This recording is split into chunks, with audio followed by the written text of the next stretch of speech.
what Blue Skies can do from this conversation is to note it with humility and honesty what the discussion is, and then to really reflect on what this group is saying and use this intelligence to move forward. This is an opportunity. It's been a terrible time, but it's also an opportunity for us to not only rebuild but to transform Queensland. So let's think about it this way. I want you to dig deep in your experience, the places from where you come, your hopes for the future, and we put that all together and see what we get. I just open this up for discussion. This is not just about reconstruction or rebuilding through the built environment, but also around rebuilding a Queensland with social infrastructure, with strategies to enhance the inclusion of people and strengthen our communities. So I open it up for you. Well, we really had a discussion. We weren't really sure why things happen the way they are. Why in private dwellings no one ever really thinks about access issues. So if you want to go, most people who have a physical disability, they have to build a house, or they have to use Queensland housing stock because there's simply no house you can rent that's physically accessible. So we talked about maybe why is it that there's not a mandatory number of how, when they build a new block of units, why don't they have to have so many, accessible units within that block? Scott talked about the cost. Yeah, I was just thinking, the comparative there of the 900 versus 19,000. That's understandable for the refit. And but if we're just sort of starting off, the question would be with the building code, putting that in there for all new housing. Where's the rationale to say we shouldn't be doing that? If we helicopter out of Queensland to the world, the general trend has been that they try a voluntary code first, and then eventually regulation happens, because regulation is the only way you're going to get the reliable supply. Nevertheless, the process is as important as the outcome, in that when regulation has been thrust upon an industry, there is, without adequate understanding and preparation, then there is a resentment, and it's done badly anyway. So it is part of a process, and in my talking to builders, they are, as they get a greater sense of this, they say, look, regulation's obviously the way to go in the end. We're going to take just a few minutes now just to connect in your groups, mix it up, especially you, Susie. Susie's all at one table over there. If we can just mix it up a little bit and just start to think about where does it make sense to try and build some relationships and some connections, given how much common ground we've got around this stuff. The other developer president said, well, basically it costs nothing if you do it at the design stage. Yes, we were talking about this before, weren't we? Yeah. Just saying. So we said, well, look at 20% of housing stock and 50% of unit development. Some of the feedback we got a few acknowledgements, very little feedback on the provisions, but some of the feedback we did get was that it's difficult for a council planning officer to incorporate a fixed percentage simply because the political will of the council wasn't there to actually make it happen. So in terms of, now there's some exceptions to this, Brisbane City's one, this Gold Coast is pretty good. Sunshine Coast is certainly working towards it. Even Cairns, your regional council is working more towards, and they've got some good policy provisions around inclusive communities and so on. And we try to gather information from all the local authorities and say, well, what's your position? But there's no one who's prepared to put something down and say, well, this is what we're going to do. It's part of consideration in inclusive communities, but there's no, well, some of them do have a percentage, but it's not really clear. It's very hard to find it in their planning codes. On the net anyway, you have to sit down with them and talk to them. Yeah. We purchase a lot of equipment for people throughout Queensland, especially, a lot of people need like the electric high-low beds, for getting in and out of, and they're all saying, please, can you give us, we found a company that, it looks most like a bed. Yeah, that's right, and that's something that people are always asking. Worthwhile approach on the manufacturers of bathroom and plumbing supplies, and the people who resell these, and tell them what the requirements are for universal design and get them behind it, so they actually start making and pushing the fixtures that you use in a universal design. People think accessibility is something not. And that's probably where some of the culture comes from. Accessibility, from a builder's perspective, is about putting in ramps for us and grab ruts and putting in a wall hung basin. It's not about colours, even though there's elements of that in the building code.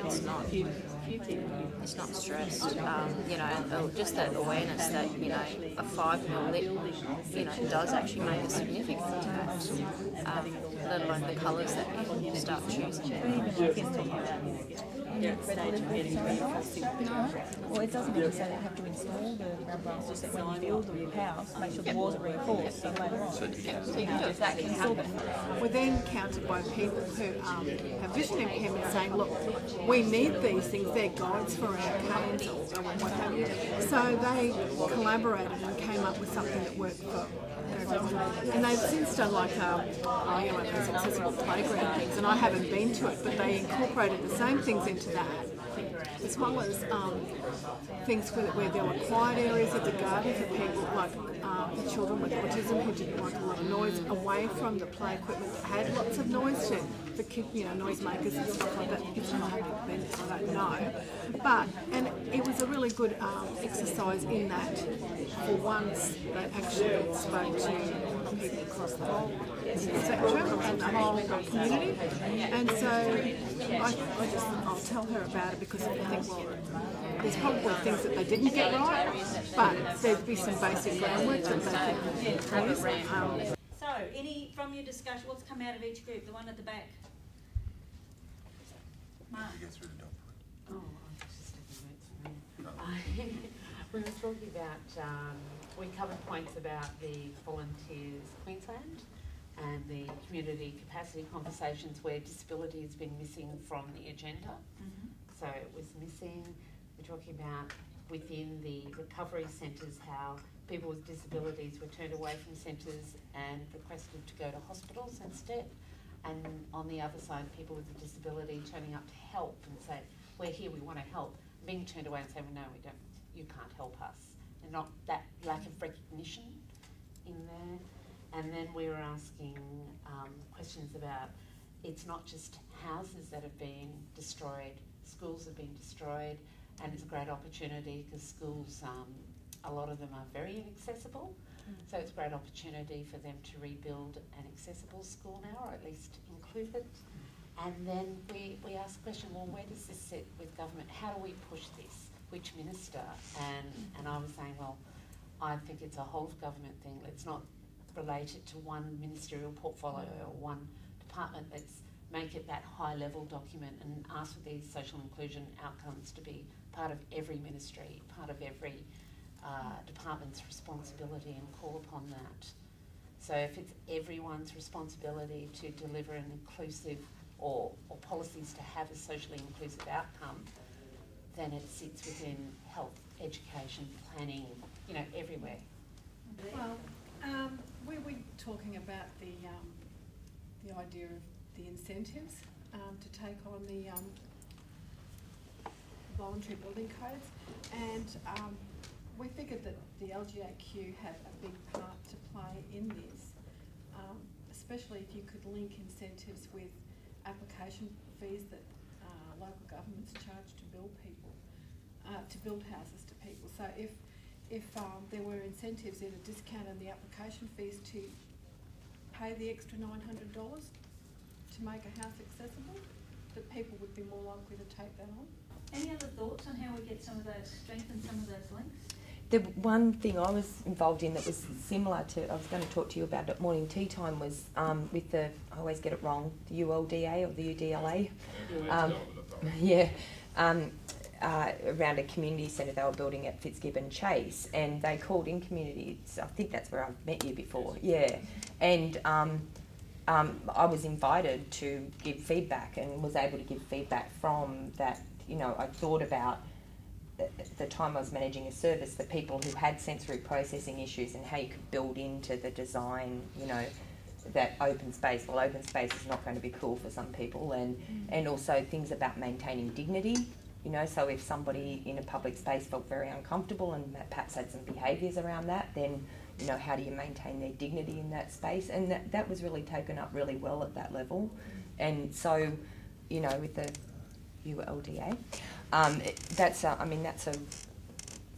kind of a big body that has, you know, that has clout, that actually, you know, builds places. So, I mean, how to link with them, I don't know, except that I know that they did a really good job of linking in with their local community, with the local community around that. Anything else from this table?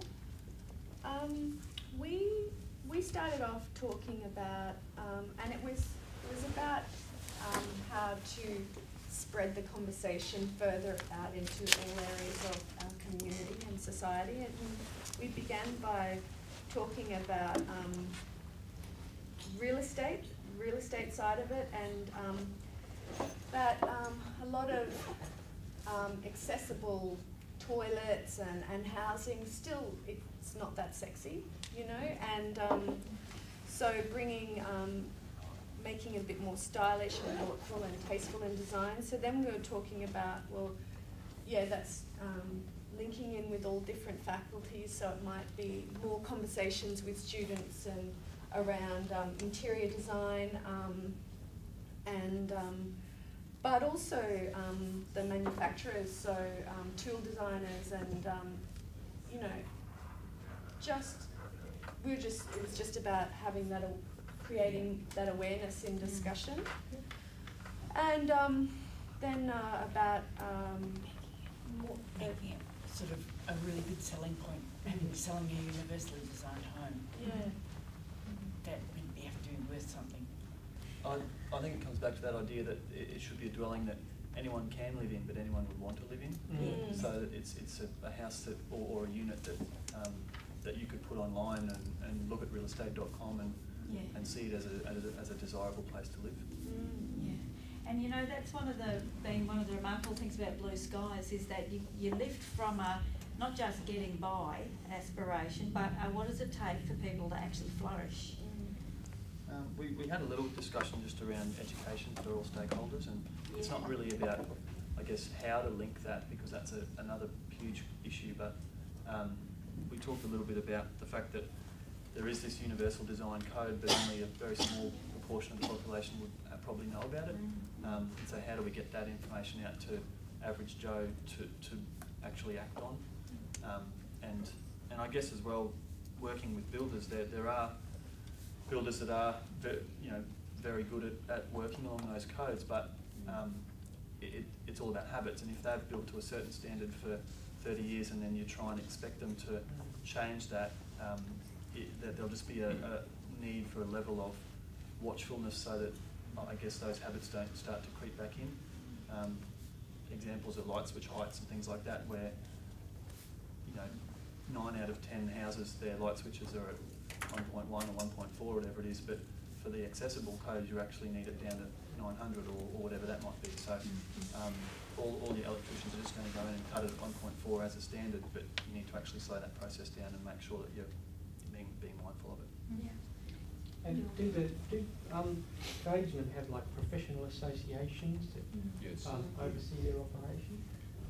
Well then, might it be worthwhile approaching those associations and just telling them about the benefits of universal fittings, so that at least when an electrician's putting a light switch into somebody, you know, he's aware of it. He says, well, would you like it at 1.4 or 900?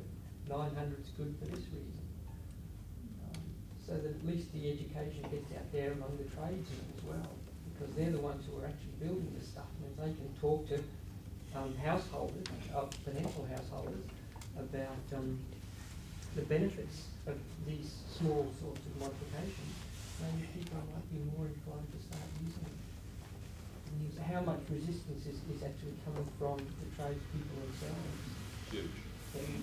So, you know, maybe that's where education needs to be directed as well, actually towards the people that, not just the people who are designing the buildings, but the people who are actually throwing them up and fitting them out.